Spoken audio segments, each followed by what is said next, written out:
front of me is OnePlus CE4 Lite, and today I would like to show you how you can delete a password from Google Passwords Manager.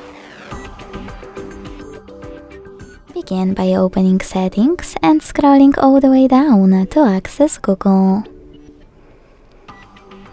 Then click on All Services, Autofill, Autofill with Google and Google Password Manager.